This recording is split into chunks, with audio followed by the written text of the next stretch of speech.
Now, with respect to the substitution reaction mechanisms, there are two, as we mentioned, SN2 and SN1. So we're going to start with the easiest first, which is SN2 reaction. S stands for substitution, N stands for nucleophilic, and 2 stands for the order of the reaction. The reaction proceeds as a regular substitution reaction, but the difference between SN1 and SN2, SN1 is a very fast, SN2 is a very fast reaction. So it proceeds by simply one step. The nucleophile attacks the electrophilic carbon, very important. Nucleophiles attack the electrophilic carbon, and then the bond here is going to break by heterolytic cleavage, and the electrons are going to basically add to the halogen, and you're going to end up getting your leaving group. So this is going to be the leaving group. The weaker the halogen here, the weaker the base, the better is the leaving group. Remember that, okay? Of course, now nucleophiles need to have conditions. Alkyl halides need to have conditions to work with SN2 mechanism, and the solvent also has to be conditions. So it is a one-step reaction. The rate of the reaction depends on the concentration of the nucleophile and the concentration of the alkyl halide. So we're going to call that a second order reaction. It is a bimolecular reaction. Okay, now with respect to the stereochemistry of the reaction, the nucleophile normally attacks from the opposite side of the leaving group. So my product is going to proceed by simply inversion in configuration. So if you start with a chiral center in here that has a certain configuration, your product will be chiral also, but it will have opposite configuration. We will talk about those as we proceed. So let's consider the SN2 reaction in here. I'm starting with an alkyl halide. So this is how the general form. You need to have an alkyl halide, you need to have your nucleophile. And these two are going to react with each other by one step, and you're going to get your product in this case. The rate of the reaction depends, since it's a one step, on the concentration of the reactants. And the reactants are alkyl halide and the acetate in this case. So this is why it is a bimolecular and it is a one-step reaction. With respect to the mechanism of the reaction, you start with your nucleophile in here. Locate where are the lone pairs in your nucleophile, and the arrow is going to start from there towards the partial positive carbon. So you're forming basically a bond between the oxygen and the carbon. Every time you form a bond, you need to break a bond. The breaking here happens by a heterolytic cleavage, where the bromine is going to take both electrons. And now I'm forming a new bond between the oxygen and the CH3. This is the new CO bond. And my leaving group in this case is the Br negative. As you can see, this is a one-step reaction, and it happens really fast. So if I look at the energy diagram of the reaction, what is an energy diagram? An energy diagram is basically the plot of the progress of the reaction. The energy versus the progress of how the reaction proceeds over time. And the energy diagram tells us a lot about how our reaction is proceeding. Is it fast or is it slow? So to plot the energy diagram, you start with your reactants. Okay, now start with your reactants. I wrote my reactants over here. To go from the reactants to the products, you have to pass by a state which we call a transition state. The transition state is a state where bonds are broken and bonds are formed. And to show the bonds being broken and to show the bonds being formed, you need to show them as dotted lines. So between the O and the C, I'm breaking the bond. And between the C and the B I'm forming a bond. So between the O and the C, I'm forming a bond. Between the C and the BR, I'm breaking the bond to free the bromine and make it a leaving group. So I need to show those. Normally you need to show your charges in there. So since I am forming whatever charges you have, the nucleophile is basically a negative charge. Just go ahead and put a partial negative in there. The Br, once it leaves, it becomes a negative charge. Put a negative charge in there. And then the transition state has brackets, is surrounded by brackets, and that dagger sign, do you see that dagger? This is not positive.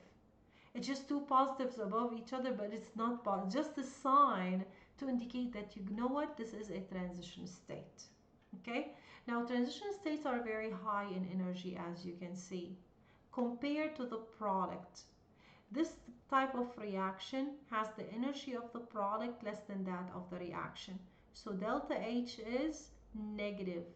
Delta H here is negative. If you still remember from 116, delta H negative means that it is an exothermic reaction.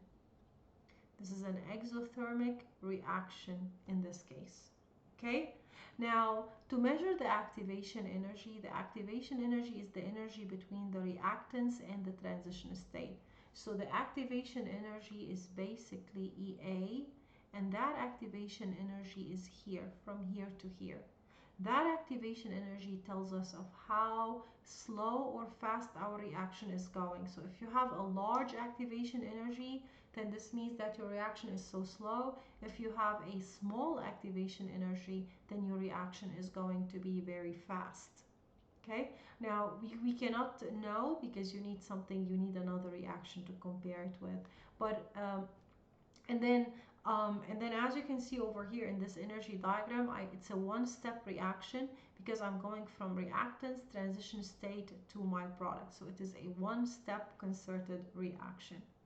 Now, with respect to the stereochemistry of the reaction, just imagine this. If I have a chiral center, okay, and I have my halogen on one side, my halogen with its lone pairs will occupy that side that it is in. So the nucleophile will not attack from the same side of the halogen because there will be no room for the nucleophile to basically fit. So this is why the nucleophile has to come from the opposite side of your halogen and knock it away and break it. Attack the carbon and break the bond by a heterolytic cleavage and form the leaving group. So now your nucleophile is going to add on the opposite side. So if I start with, here let's say, I'm starting with A, B, and C, 1, 2, and 3. So I'm starting with basically an S configuration, then definitely my product is going to be an R configuration, which is an inversion in configuration. So the result of SN2 mechanism is the inversion in configuration at the stereo center. It's not always that you have a chiral center with the alkyl halide, but if you have a chiral center, please make sure to show that your product is inversion in configuration. Like for example here, I am having a chiral carbon. See, that carbon is chiral because it's surrounded by 4 different groups. See my halogen where it is? It's basically in plane with the CH2, CH3. So the SH is going to attack from the opposite side of my halogen. My halogen is in a plane. SH will attack from the opposite side and break the sigma bond to form the I negative. Always write the lone pairs. Always write the lone pairs so that you won't forget. So now my SH will be on this side. See how am I showing it? SH is replacing the iodine and the iodine is in plane. So SH will be in plane. But the only difference now is that I'm having inversion in configuration. See the difference here. My halogen is up. So OH is going to attack from the opposite side. The opposite of up is down. So the OH is going to attack from behind just to knock the Cl. Break the bond and allow the Cl to leave. So OH need to appear behind so that the chlorine leaves. Here, since iodine was in a plane, the SH has to attack from the opposite side but still in plane, but from the other direction. So this is why it stayed in plane. But if you have a halogen which is up, then the OH has to attack from behind. If your halogen is behind, the OH has to attack from in front. Okay, so that you will get the inversion in configuration. The transition state of the reaction, this is how the transition state is. The nucleophile is going to attack the partial positive carbon and you're going to make a bond between the nucleophile and the carbon. This is your bond formation, and then the bond is going to break between the carbon and the bromine in this case in order to get to your product. Always the product has to have the lowest energy to be stable. Transition states, they have high energy. Transition states have high energy. Products have low energy in there. So I cannot say that my transition state is my product. No, it's basically it's a step in order to get towards the product with the low energy. So you get basically inversion in configuration. Now, this reaction has conditions, and the conditions are for the alkyl halide and for the type of nucleophile and the solvent. So for SN2 reaction to proceed, your alkyl halide has to be less hindered. So see in here, I've included the electronic map just to show you. The nucleophile is attacking from the opposite side of the halogen, right? Okay, so if this carbon, see, if this carbon over here is surrounded by more carbons, then it's going to block the nucleophile from accessing it. This is my partial positive site. The less carbons around that partial positive site, the easier the nucleophile is going to access that site. And here, see, here I have 3 carbons connected to the partial positive carbon site. So the nucleophile is going to have a hard time accessing that partial positive carbon. This is a tertiary alkyl halide. So tertiary alkyl halides have no SN2 reaction because the nucleophile cannot access this partial positive carbon, cannot access this partial positive carbon because of all the R's around it. So for the conditions for SN2 reaction, the less substituted the alkyl halide is, the faster is the reaction. So the reaction is the fastest when I have a methyl halide just surrounded by hydrogens here, compared to a primary alkyl halide to a secondary alkyl halide. Tertiary alkyl halides have no SN2 mechanism. So secondary alkyl halides, they go by SN2, primary, and methyl. The fastest is the methyl. So if you have different alkyl halides and I ask you which one is the fastest in terms of SN2 reaction, please go ahead and choose the least substituted alkyl halide to be the fastest. So this is with respect to the alkyl halide. Now with respect to the solvent. The solvent has to be polar aprotic. Why? Because normally in SN2, I am using strong nucleophiles. I'm using good and strong nucleophiles. Let's highlight those. So I am using good and strong nucleophiles. See all of those? These are good and strong nucleophiles, and these are used in SN2 reactions. So for the nucleophile to stay strong, I don't want my solvent to interfere with the anion and solvate it. So this is why I want my solvent to be polar aprotic. Polar aprotic solvent normally is the best solvent that I use with SN2 just to make sure that my nucleophiles stay strong. I need them strong because these strong nucleophiles are going to attack the partial positive carbon in one step in order to allow the halogen to leave. So the condition for the nucleophiles has to be strong, it has to be good. Now let's talk about fair a little bit. I'm just gonna go ahead and highlight this guy with basically this color over here. Fair nucleophiles. Fair nucleophiles are these nucleophiles in here. And fair nucleophiles, they can go with both, with SN1 and SN2. Fair nucleophiles normally, these can act as weak nucleophiles, can act as strong nucleophiles. It depends based on the type of the alkyl halide that you are using with and the type of solvent that you're using with. So let's say if I'm using ammonia with a primary alkyl halide, I know that SN2 goes with primary alkyl halide. So if I'm using ammonia with a primary alkyl halide, then immediately my reaction is going to be SN2 reaction. Same thing over here. if I am using, so far we've talked only about SN2 reaction, but I'm just telling you over here that these nucleophiles, they can work with SN1, they can work with SN2. Now, with respect to the rest of the nucleophiles, these nucleophiles in here, these weak and very weak nucleophiles, these are specifically for SN1 reactions. So SN1 reaction works with weak nucleophiles, SN2 reaction works with the strong, and the pair can go with SN1 or SN2. What determines which is which is basically the type of the alkyl halide and the solvent, the type of the alkyl halide and the solvent. Normally, if I use polar aprotic solvent, this is immediately SN2 reactions. Okay, so these are the conditions for SN2 over here. This is just a summary. Let's go ahead and do this problem. So to do this problem over here, well, you have your nucleophile. So the first thing I look at is the nucleophile. This is the first thing that I look at. And my nucleophile here is negative, so it's a strong. Okay, so the nucleophile is strong in there. And then my alkyl halide, I know for strong nucleophiles, they go by SN2 reaction. This is polar aprotic solvent, so it's SN2.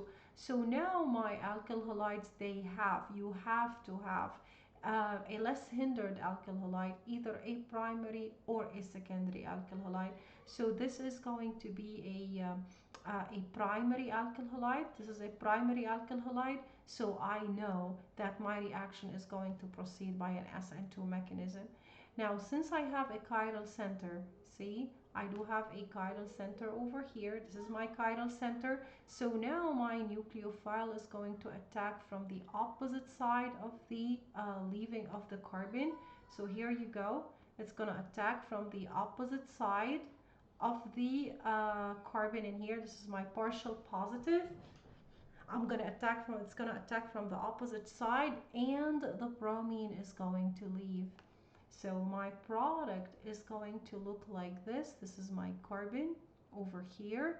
I'm having my O, CH2, CH3.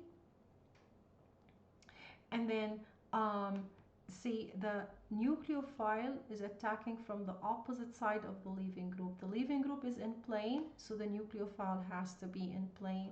And then I'm not changing any of the stereochemistries of these groups, so the deuterium is going to stay behind, and the CH2, CH3 is going to stay in front over there.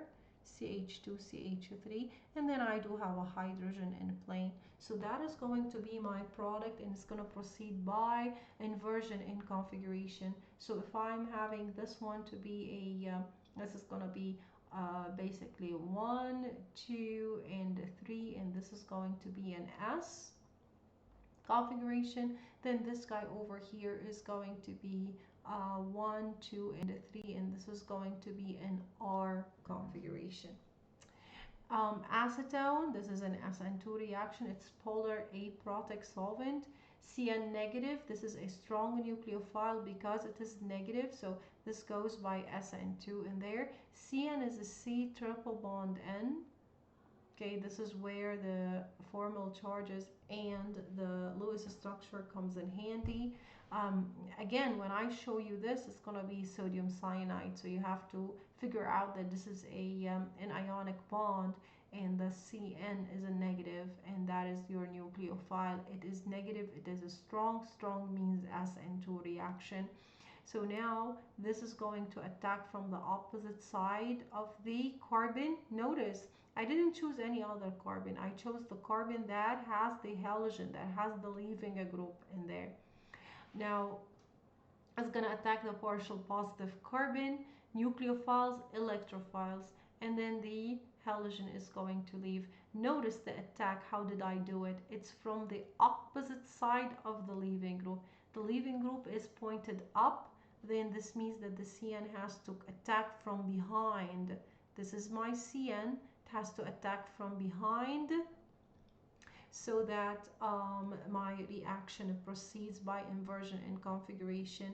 and I'm going to have an I negative over there. So this is going to be my I negative, and that is going to be my leaving group. That, of course, it's going to be balanced by the counter ion, which is the sodium. If I have sodium azide, N3 is an azide. This is N3 in there, nitrogen 3 negative. So I am having a nitrogen in here. That is going to be a double bond. There's going to be a nitrogen with a double bond in there. So I am having in here a negative charge on this nitrogen. I have a positive charge in here, and then I do have another negative charge over there. 2 negative, 1 positive. That is going to be a negative charge. So this is the Lewis structure for sodium azide. Again, the sodium azide from any of these two lone pairs. This is my nucleophilic site. So please draw your lone pairs and draw your Lewis structure in there. So now this is gonna come, it's gonna attack the carbon from the opposite side, and the bromine is going to leave. If I am showing a stereochemistry of the halogen, whether it's behind, whether it's in front, or whether it's in plane, for chiral carbons, this carbon is not chiral, by the way. Yeah, this carbon is, let's see, this carbon in here, if I draw a plane of symmetry, this carbon is not chiral because these two groups are the same. But since I'm showing the stereochemistry of that bromine pointing up, then I would need to show that the nucleophile is going to attack from the opposite side and the bromine is going to leave. So my product in this case is going to look like this. This is going to be my, this is going to be my N3 over there. And then it's going to proceed by inversion and configuration. I didn't do anything to this CH3, it stayed the same. Plus, of course, my Br negative. Don't forget you're leaving a group. Please write you're leaving a group always. That is going to be my leaving a group. Now with OH acetone, again, DMF is a polar aprotic SN2 reaction. Acetone is polar aprotic. This is SN2 reaction in there. This is SN2 reaction in there. So the OH over here, here you go. This is your nucleophile. This is sodium hydroxide. That is going to come and it's going to attack this carbon. So see the difference here. I did not show any stereochemistry. There is no chiral center to start with. So you don't have to show anything in this case. So just allow the OH to attack, iodine to leave, and your product in this case is going to be a direct substitution of the iodine by the OH, and the iodine is going to be a leaving group. One thing that I want to say in here, the type of the alkyl halide is really important. This is primary alkyl halide, so this reaction proceeds the fastest compared to these two over here. This is a secondary alkyl halide, and that is a secondary alkyl halide. Those are slower reactions than the primary. This one also is a primary alkyl halide. It proceeds very fast. Okay. If you have a tertiary alkyl halide, there will be no reaction with SN2.